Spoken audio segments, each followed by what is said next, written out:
The first GenAI has very, very high word of mouth, very, very high top of mind response because everyone uses it whether they understand it or not. Do you see a world where a GenAI wins a Cannes? Why not? Because the new space of work in this, which has already started work at the back end, is can AI solutions understand human emotions? You still have to define the problem or know the The question. day to ask. AI defines the problem and solves for it, you will have one bot talk to another bot and Yeah. do a botcast, not a podcast. What is your toughest stint here? There was a huge army of people generating algorithms which was supposed to help a salesman to sell into an outlet. The theory was great, but our strike rate was 30%. It was worse than tossing a coin.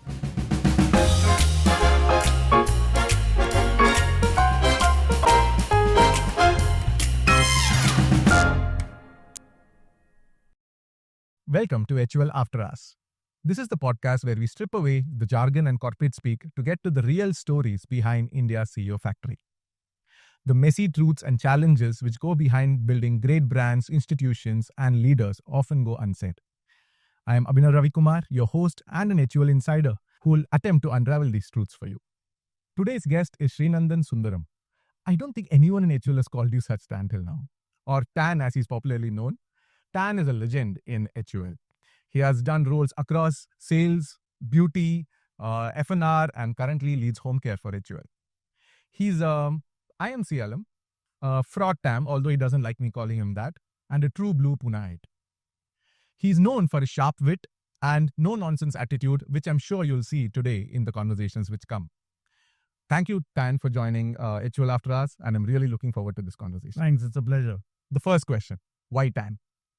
Yeah, it's a long story. It's got stuck from school where I used to be good at math and from 6 to 12 didn't lose any marks. And then there was some twisted logic of the subject going tangent to people, but I'm me understanding. Very warped logic, but it stuck because some of those friends also came with me in IMC and then HUL.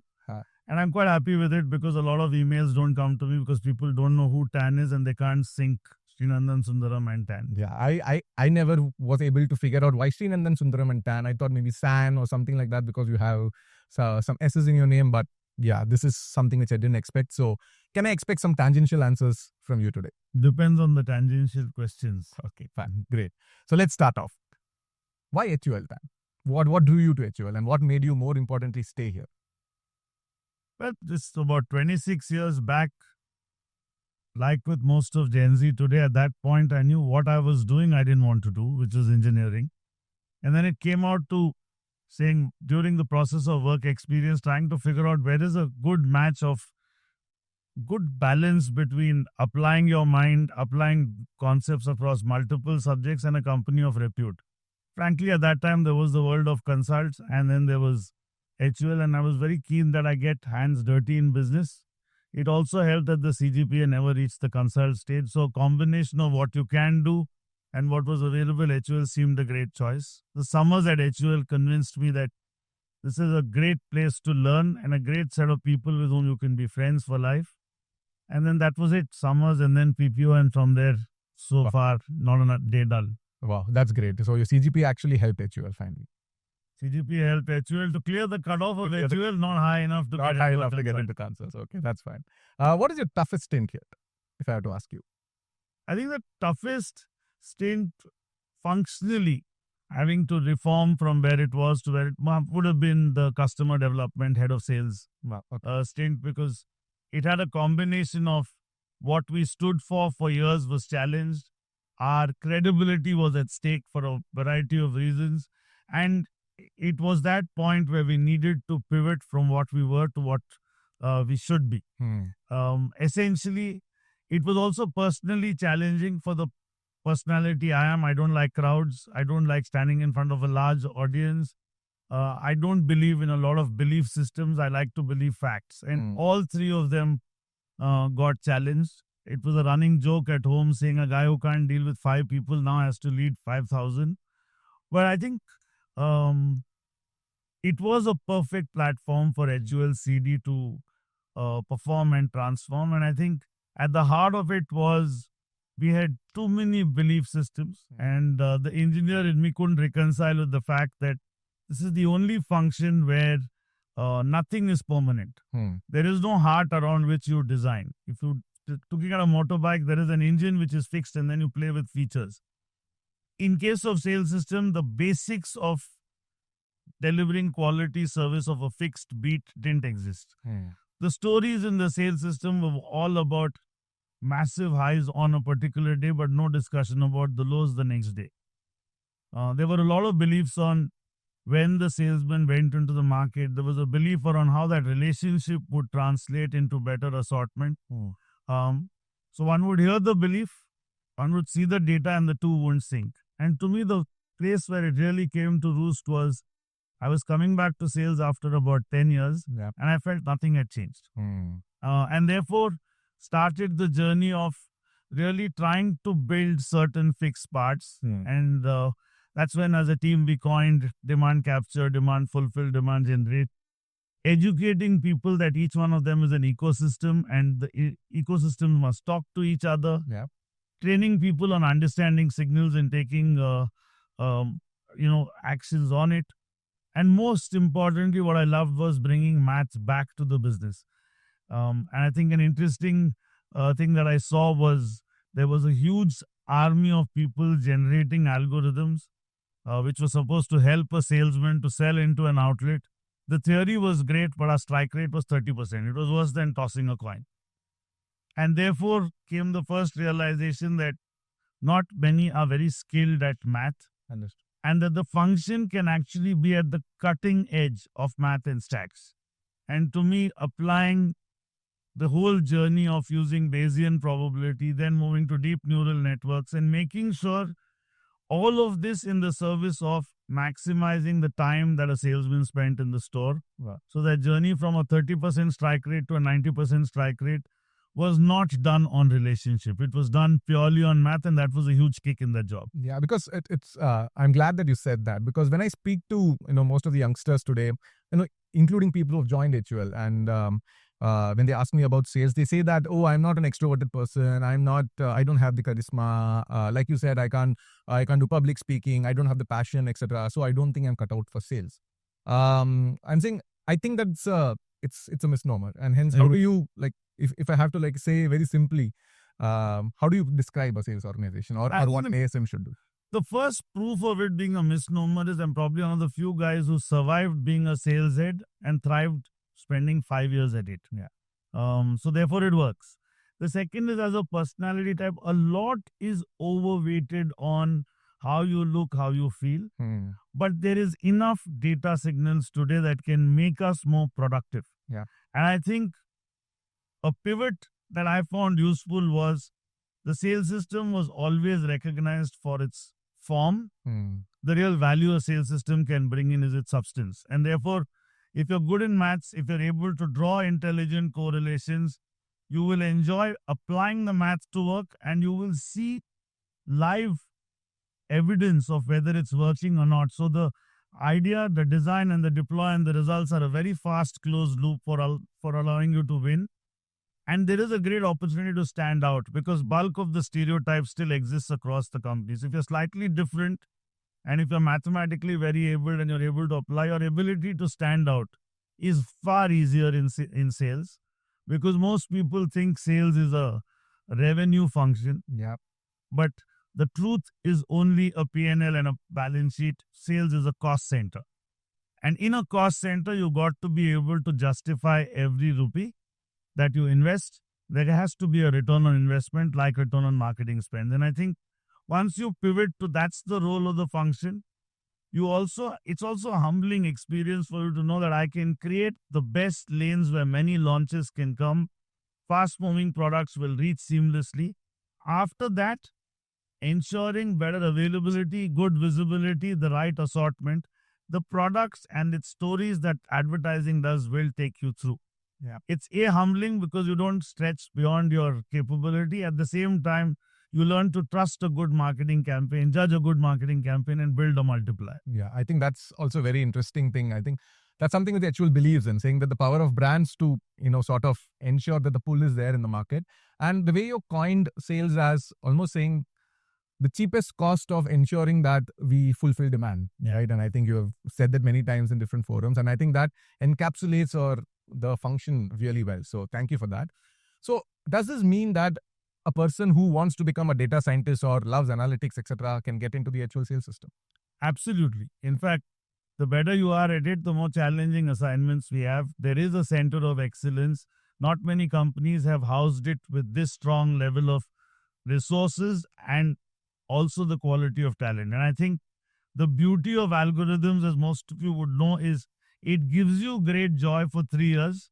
Then for the next S curve, you've got to rethink it. Yeah. And therefore, there's a constant churn.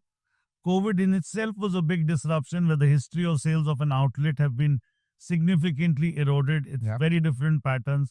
So there's a beautiful challenge of short-term sales forecasting at an SKU level.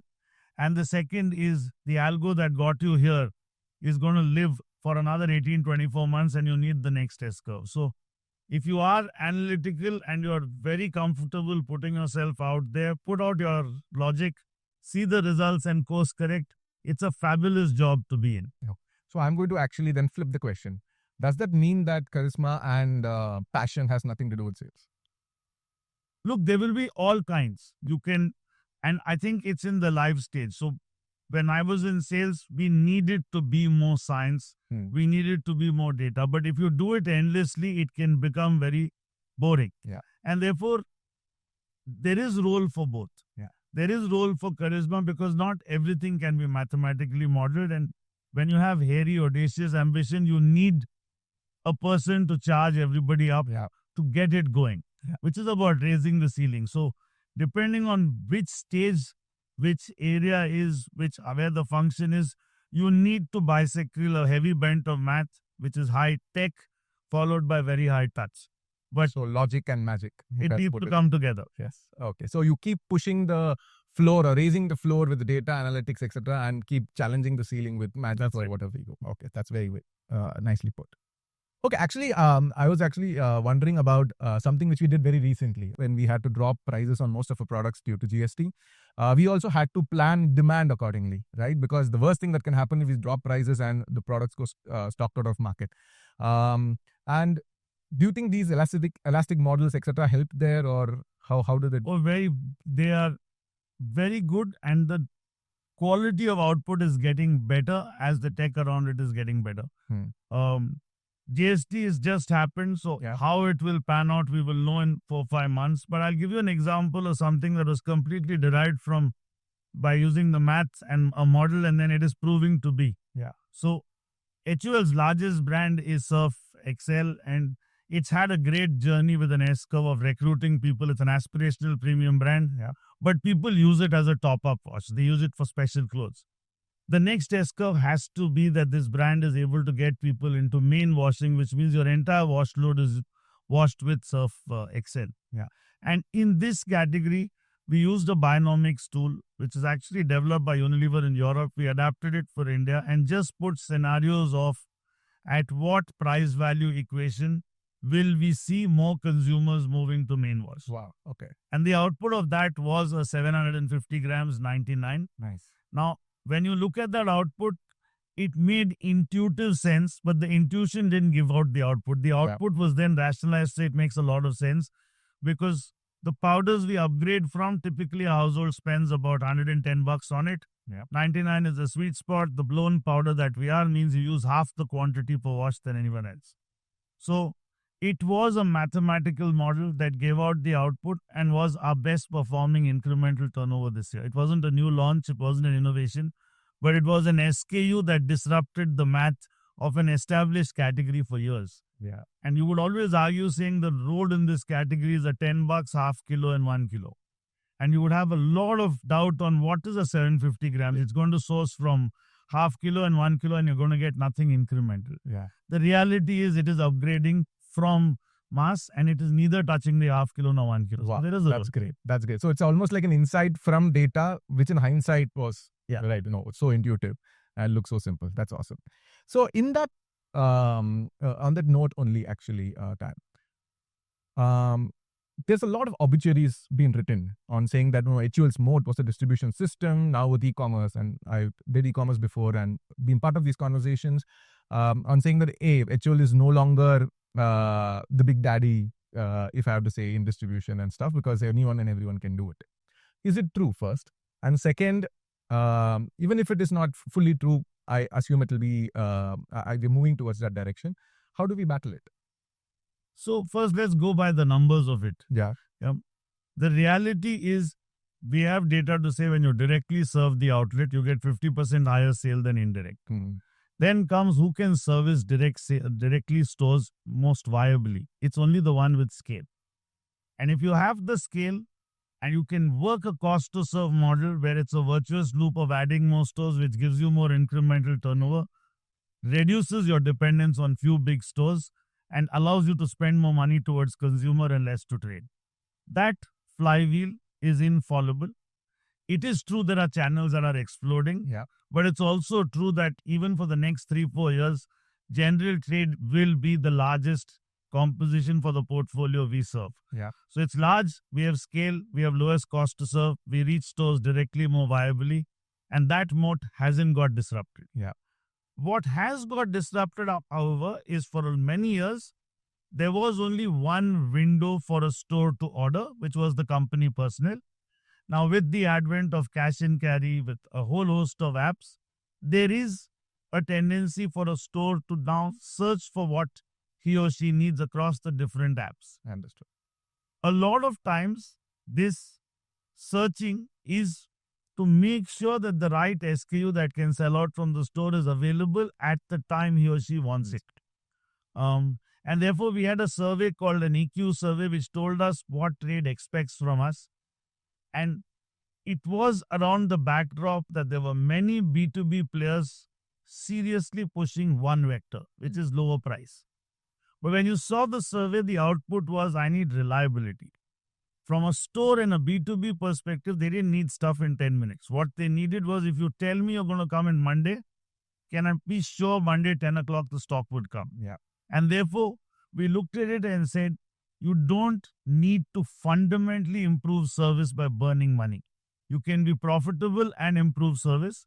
And that's when we went behind the demand fulfillment pillar. We brought in tech there to make sure that you know what time the order is captured. It's again about picking up the signal, harnessing the signal, and using solutions that we use as consumers. Dynamic routing is nothing but you and me taking an Uber, and it follows the lowest distance that needs to be traveled or the fastest. So the same logic we used.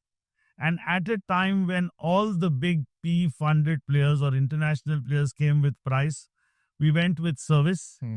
A lot of people within HUL and Unilever thought we would fail.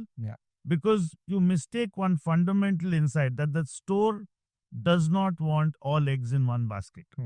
There are many intangibles that may look small in the percentage terms but are invaluable. None of the solutions can take back stock. Reverse logistics is difficult. Therefore, you need a distributor system to be able to take back a failed launch. Second, there is times of distress that the store goes through. Who gives credit? It is the distributor. That's true. But as we've scaled up our distributors, the timeliness of delivery was the challenge. Therefore, cross-sourcing was high. So it was chicken and egg. And we said we'll improve the timeliness of delivery, cross-sourcing will come down. And that's what happened. Wow. Okay. And that led to our app, which today is touted as a very large-scale app. Yes, it's done very well, but it was done on the basis of first principle insights that you'll get the assortment. And there are many negatives for it. You can only sell HUL products. You cannot sell the whole range. But a store is comfortable dealing with the large players, doesn't mind spending the time, as long as they can trust three things. One, they are getting the best price on the app. Two, they're assured of service once they place the order. And three, if something goes wrong, there is a human intervention to do the reverse logistics. We did all three and we were quite successful with it. I'll actually get into depth on Shikhar in a little bit. But the first point, I'm just connecting what you said also, because I was an ASM in Hyderabad when the CNC explosion, cash and carry explosion happened. And the only thing I worried at that point in time was, the price is very different from what a CNC sells to what we sell. The whole fact that we've been counterintuitive and said that, okay, price will be there. It's not a lever to ignore. but reliability or consistent service and on-time service is more important. It's a brilliant insight. I think now if I look back to my times, I'm sure I would have complained about price because I was ASM. But I think maybe reliability would have changed the game there. So thank you for that. Now coming to this particular app which you talked about, and everyone at HUL knows it as Shikhar. But can you talk a little bit more about it? First, if you could just explain what Shikhar is all about, and how did we come up with it, and what it is currently. Yeah. So Shikhar is a B2B solution so that general trade stores can on-demand order stuff off the HUL portfolio. It does three things very well because, and these are small insights that has built stickiness of the platform. It is integrated with demand capturing, which you enter the order on the app. It seamlessly integrates with demand fulfillment. Wow. And we did it at the time when the payment gateways were really opening up. So therefore, financial inclusion was possible. The value addition to a store at that time, most companies were trying to say, we will help you manage inventory. The reality of the store was he has a lot of pride and ego about, I know my store, I know my inventory. So everyone was trying to get VC money to build inventory. The reality is they wanted to be assured of, can you solve simple things? And the first simple thing it solved is this company knows exactly how many units of close-up I need or how many CLDs of RIN bar I need. So therefore, I don't have to waste my time figuring out how much to order. I just have to check whether it's making sense, number one. Number two, the algorithm to make sure we know exactly what you want and when you want. We also understood that the assortment that you had to sell, you could get done with in a single click. Okay. And all it needed was a retailer to spend 3 interactions with us. And then his largest company's order was 1 click. So it was reducing friction. And the third, over a period of time, it's now evolved to being able to give new news about our brands, give a better information about our schemes. The communication platform. And the communication. But the source of Shikhar's success was we understood what were the points of friction of a store, and our app solved it beautifully. It also solved one of the solutions that is less talked about it, which the COE team beautifully designed, was if you're launching a new SKU, it also mentioned how many stores in that locality also stopped. Wow, okay. And it is important because if I'm betting some money on this as a small retailer, I better know it is going to sell. Yeah. And therefore, it built a circle of trust, and that's why it has scaled up. Wow, that's amazing, because I remember there was an eB2B explosion with many players coming in, like you said, with VC funded money at that point in time, and market has really consolidated with only a few players left. But Shikhar has actually thrived across, right? And it's again counterintuitive for me, because I'm saying if I think of a trader, I would always believe that he wants a one-stop solution for all companies put together. That's the beauty. The operative word is belief. Belief. Okay. You believe he wants a one-stop Yes. solution. He will still go to a cash and carry for experience and discovery. Yeah. He still has convenience of a Surf Excel, a close-up. He orders them month after month. He wants it done with speed. Yeah. And that is actually the big difference. We built Shikhar on facts and didn't go with the belief of the ecosystem around, which had a lot of money to burn. Yeah. And we had to justify every rupee on it. Okay. That's awesome. So, if I have to, step back now, where do you see Shikhar going? Like, are all our sales going to become Shikhar? Are outlets all, loving it and they continue to use it? What's your... So one of the good books that all of us should read is Hans Rosling on Factfulness, because we tend to use extremes. Yeah. Life is about a gradation. So Shikhar is going to increasingly play a role in our ability to explain the plethora of new launches that we get. It is going to be better when disruptions happen. During COVID, the real use of Shikhar went up dramatically. Yeah. So, and we will get better and better at delivering on time. So, to me, more assortment in a store, right depth in a store, right frequency, all of this can be further optimized to be best in class, cost to serve. And that's what Shikhar should do. That's awesome. So it's not only a marketplace app, if I have to put it in a way, it's also about ensuring that your assortment at the store is already predefined, basis history. It's also to ensure that you have the delivery systems aligned accordingly, and so on and so forth. Wow. Actually, I remember this point. The product manager who was handling Shikhar, I think his role was the most sought after a certain point in time, because it was a perfect balance of FMCG, consumer inciting, and tech, Yeah. right? And I still remember a lot of conversations around, I was not involved, but a lot of conversations around how, by reducing one click, you increase the conversion by 20% and so on and so forth. So that's really amazing. And do you think there are opportunities of more such PM type roles in HUL, or do you? Massively. And I think HUL will keep pace with the change. And the reality is there is disruption that serves the top 30 million households, individual consumers actually, where performance marketing is critical. There is a rise of D2C brands. They're able to do a really stellar job by identifying the right space and really bring performance marketing to the fore. It is something that we will see more and more in HUL because we will want to cater across the pyramid. Yeah, and therefore, bringing more tech to it, automating a lot of the bidding process, and generating insights which can go all the way back to the brand is going to be richer and richer as we move forward. Now moving from physical distribution to mental availability, right? And we all love Byron Sharp in HUL, where he says that physical and mental availability is the most important thing for a brand to sell. So even in mental availability, I think our scale really helped till now, right? What we had to do was ensure that we negotiate and get the best GRPs at the lowest cost with TV platforms. But now even that ecosystem is disrupting. It's not disrupting now; it has been disrupted for quite some time with Google, Meta coming in, performance marketing, etc., etc. So, how do you think we have approached this with tech, and where are we now? Do we still have an advantage? How does it go? Let's start from consumer and what are the trends that are happening on the consumer. The reality is attention span across age groups is coming down. So there is one aspect of creative quality that can grab attention. The second is for a long time you could get away with lowest cost reach. The language has shifted to cost of effective reach. And the way we've done it again is using a tech backbone. And the principles are the same. You look at the signals and can we plan real time using number of users on Instagram, on WhatsApp, on Meta as of yesterday, and can that be the planning for tomorrow?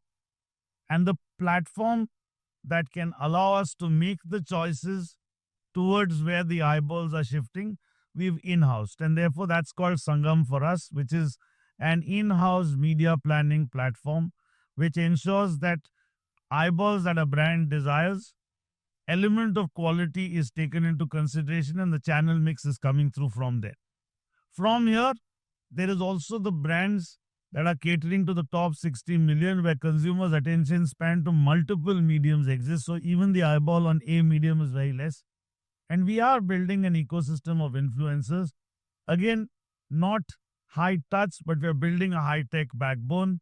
So Adfluence for us is that platform which allows a brand manager to simply figure which influencer does great content, who do they want to onboard, and not worry about are we paying right, is the terms right. Just focus on the quality of content you want to put back. And therefore, that's the horizontal capability we're building in media to make sure the media planning is now optimized for effective reach and moving towards improving engagement with audience when the attention is less. And the newer mediums on particularly others say, to me, it's a delight as a marketer because in the first 20 years, others say was a belief. Others say you mean influencers. Yeah. And now word of mouth today called others say has signals that can tell you whether it's traveling or not, which is what the world of influencers bring, and harnessing it, boosting the right content basis, view through rates are more signals, more maths, more data to tell you, can I drive word of mouth? So to me, the joy is one more belief system busted with facts, and that's quite cool. That's awesome because I still remember I was on a media project donkeys years back where we created this big Excel sheet macro where the biggest challenge was how to combine and have equivalence. That was a word between different media. I hate that word. Yeah. I'll come to that maybe later, not for this podcast. But my question is, I think one of the biggest problems in media currently is there is no one source of information, right? Yeah. With TV, you had a Bark where you could trust. You had an IRS for print. But now you have Google's ecosystem. It's separate. It's a walled garden. Meta is a walled garden, etc., etc. So how do we sort of combine all this and create one source of information? So it is a challenge to get unduplicated reach Yeah. and maximize, therefore, the eyeballs. We are working with industry to try and bring a common measurement system. There are markets like Europe where this has already been solved, where the likes of Google, Meta, and the industry have come together to create a common measurement system. And we're using the scale that HUL has to try and bring the industry together. In the meantime, what we're doing is really looking at sharply defining jobs to be done on the brand. So no longer is female 15 to 45 a valid definition. Yeah. But there are enough signals to define sharper cohorts. Yeah. And then maximizing the reach for that cohort is giving us great output because brand communication awareness of majority of HUL brands has gone up in the last 18 months. But yes, the mathematical geek in me is not happy with not knowing the duplication number. Yes. And that measurement system is what we're working with the industry to get going. Yeah, I know we used to have a principle called random duplication, which I never believed in much, but By definition in math, random duplication, the word random is critical. yes, It can throw random output. exactly. So I was not a big fan of it, but if we have tech now to solve for that, I think that's really awesome.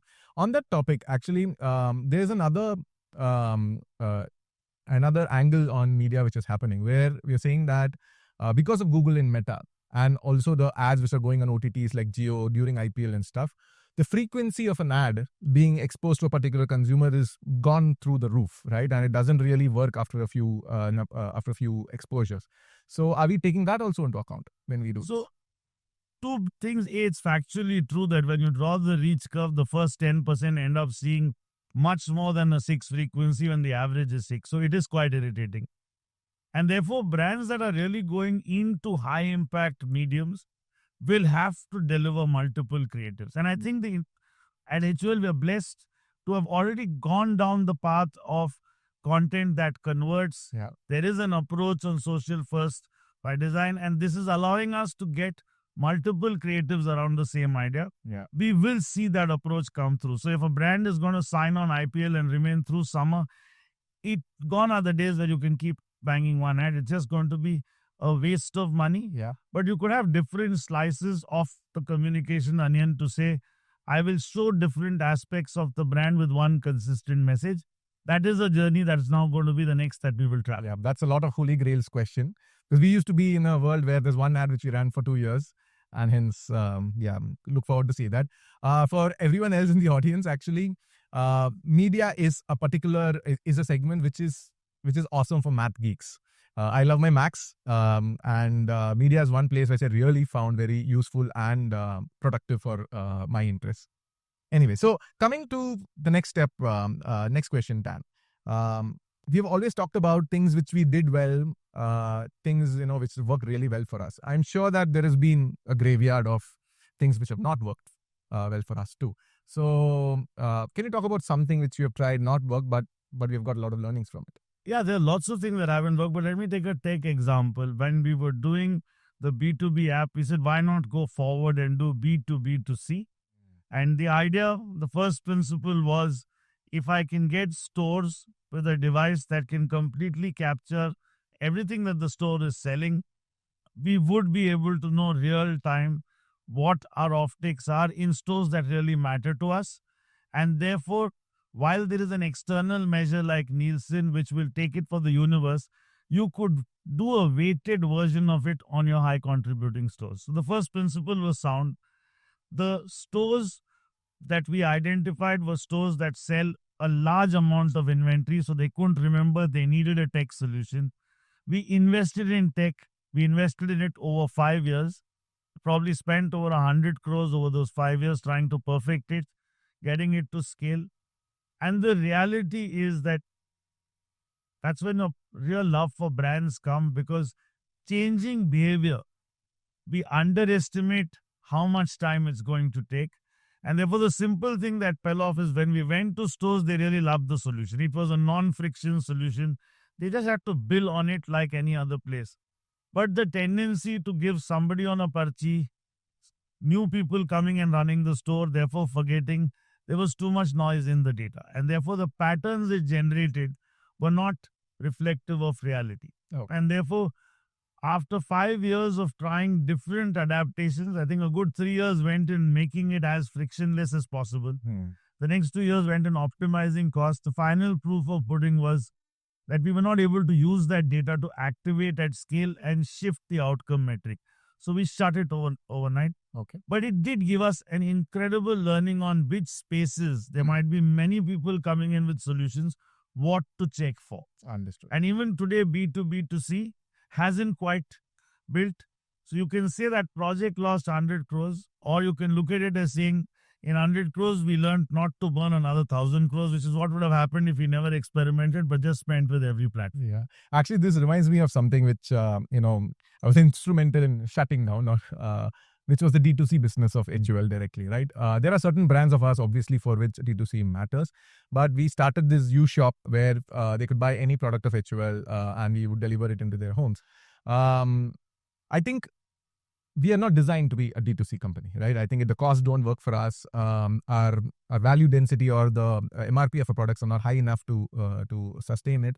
And hence, I think it's a big call also for us to say that we will not do, B2C or E2B2C things directly, because it's also a hit on ego. Like, if HUL can't do it, who can do it, and all those conversations happen.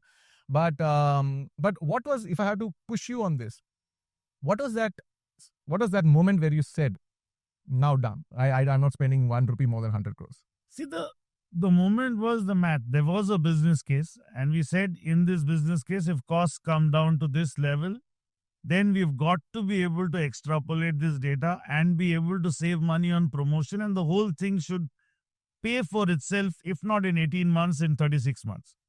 End of 36 months, it was not even close with actions we could take to get it closed shut. That's the beauty, because it starts with math and data. It's devoid of emotion. And therefore, every time you're doing like a true A-B testing, is it working, not working? Not working, you jump. Yeah. The ones we struggle to really kill, like you struggled with U-Shop, is the starting point is a belief. Yeah. The starting point is not data and fact. Yeah. And then it becomes positions that one takes. So here it was a tech journey. Yeah. We were okay saying it didn't meet the results, junk it. And there was no question of doing it halfway. In tech, you just junk. And therefore, it was quite a cold, unemotional, let's go by facts, probably the right decision. Yeah, that's true. And I think that helps a lot, because in big companies, you are saddled with a lot of vital fitness many times. And hence, when to shut it down is also as important a decision as to when to start. Right. Okay, now coming to the favorite topic of most of the people around, GenAI. The first question, Dan, is, do you think GenAI is a shiny toy, or do you think it's a existential crisis approaching singularity for us? The first, GenAI has very, very high word of mouth, very, very high top of mind response, because everyone uses it whether they understand it or not. My own view on it is it's got serious practical applications, but very badly misrepresented or misused. A lot of effort in the industry seems to be GenAI for productivity and replace people with this. The real productive use case I've seen of GenAI is the ability to be clear on, if you're clear on what's the question, that bit of work that takes desktop research is all nicely presented to you in one form. You can really further a use case in your head and come very, very close to the outcome. I'll give you 2 examples. As a marketer, the most painful thing having created your animatics is to wait for a preview. Yeah. And you just wait, and then you have this doubt whether that sample size is representative, especially if the preview results are terrible. You want to question, did we recruit the right humans, etc. And once we've come with a solution that is automated based on artificial intelligence, there is a preview result in 12 minutes. The outcome of that preview you can use for what preview was originally designed, a diagnostic tool to help you deliver better creatives. Yeah. So it's a very good practical use case that helps brand managers test, understand, learn, improvise, and move forward. Yeah. But equally, just mere automation can be done by hundreds of solutions. Yeah. So to me, there are 2 really good use cases. Experienced industry professionals having a certain hypothesis, knowing what to ask, getting answers in an instant and not waiting, and therefore progressing with speed. Yeah. Marketing use cases or media use cases where you can really get better diagnostics and then go forward. Okay. To me, that's where the value it can add. Yeah. No, I think there's a famous statement which says 90% of the time is spent on defining the problem, 10% the solution. So AI doesn't solve for the 90% yet. We still have to define the problem or know the The question day to ask. AI defines the problem and solves for it, you will have one bot talk to another bot and do a botcast, not a podcast. So, I mean, there is still element of the husband that is alive. Okay, fine. Thank you. I think a few years down the line, maybe that's true. Have you used AI, Gen AI personally for yourself? A lot. How do you use it? A lot of it, starting from a friend of mine is really was buying a plot and wanted to design his house. And I used the Chat GPT platform to put exactly what he wanted. In 10 minutes, it was done. Wow. And the problem I had is, having built a house myself, half the pain is what you have in mind to really translate it to an architect who can make it better. Yeah. And if you take 10 weeks for it, 9 weeks is the architect trying to read your mind. Yeah. 9 weeks of waste of time, burning calories, getting fed up. This is much simpler. So Yeah. it started from use cases from there to really saying, can a detergent liquid be concentrated? What would be the cost? What would be the rate of results? And then getting the science behind it. So there were office use cases, home use cases, to the most interesting one, which I presented to the leadership team on why will consumption start improving. And the hypothesis I had is the genre of movies that you see and what becomes a Wow. big hit is linked to consumer sentiment. It's a very interesting one where if you look at the 80s, etc., we were all about angry young men, and the whole thing was non-liberalized, highly controlled, not enough opportunities. Yeah. 91, we liberalized. 93, God came and did Dilwale Dulhania Le Jayenge, right? So then there was the moment of Shah Rukh Khan and romance coming through. It also had locales outside, and you had that whole journey go for a very, very long time. Interestingly, in the last 3 years, look at the big hits, whether it's Pushpa, any one of those really breakout have been violence and superhero. We go back to superhero when you feel trapped in life, and then there is content that tells you it's possible. The first one to break that mold is Sayara. Yeah. And therefore, in many ways, imagine asking someone to draw this correlation. It's impossible. Correct. But once you have a GenAI solution to it, there are so many machines computing, finding the correlation. It's fantastic. And therefore, you know the sentiment is going to move and things will look much better than where we are. Wow, that's awesome. I'm saying you're looking at film genres using AI and data and tech. That's right. To keep up with our topic today, to figure out what the consumer sentiment is going to be. That's really interesting. So since you said this, I want to just talk about a place where I use GenAI. So I have this habit and of writing notes of every book which I take on Evernote, because I always wanted to access. And in a true sense of how Steve Jobs says, you connect the dots in hindsight, all those notes helped in me training an agent. Nice. Who's a copy of me, right? On AI. So the way I use it, and exactly like you said, I've used it many times. You have something in your head, but you're not able to articulate it in a very simple manner, True. right? And I just finished a brief today on Lifeboy, and I had used GenAI to craft the insight basis the thoughts I had, right? And it really helped, and it helped put it out in a very Abhinav way, because that's what the notes capture. So I completely agree when you said that, a lot of these thinking to articulation work is getting really automated. And hopefully in future, I think a lot of the work on, writing and in a corporate life, writing notes, writing decks where you have to, persuade different people, stakeholders, etc., can be done in a very fast way with GenAI coming into board. That's awesome. Yeah. But in that context, I think we've been using GenAI a lot even to create stuff.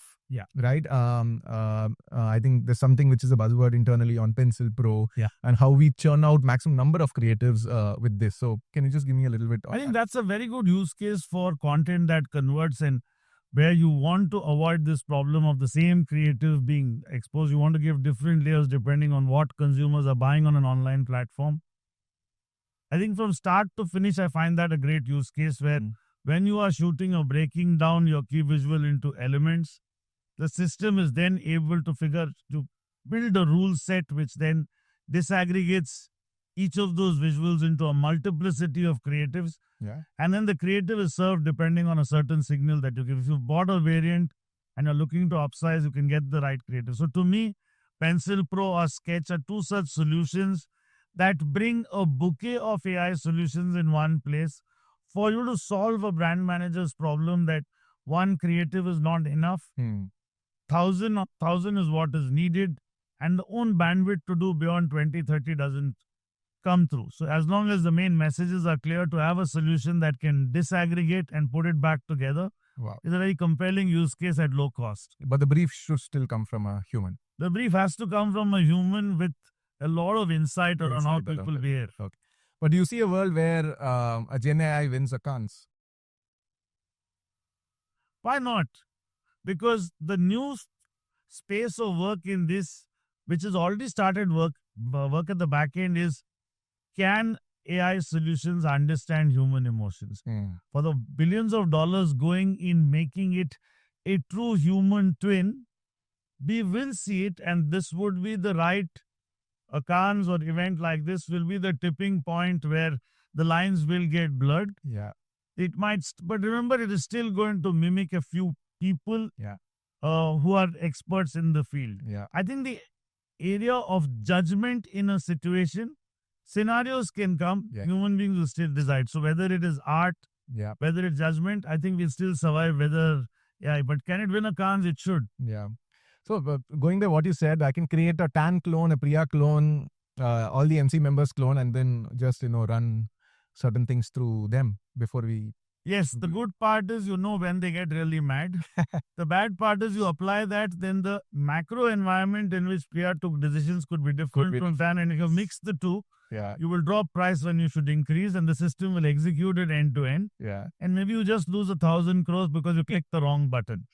Therefore, you need the human being to see whether the dots. And I think matching dots comes from experience. You and me take it for granted, but we've been trained over years to find those signals and join. And therefore, hopefully, we have a thriving career even going forward. That's actually on that note, I'm saying, like you said, we have been brought up to look for these patterns within HUL from leaders, from you, from different people. And hence, we know what question to ask AI to also do it.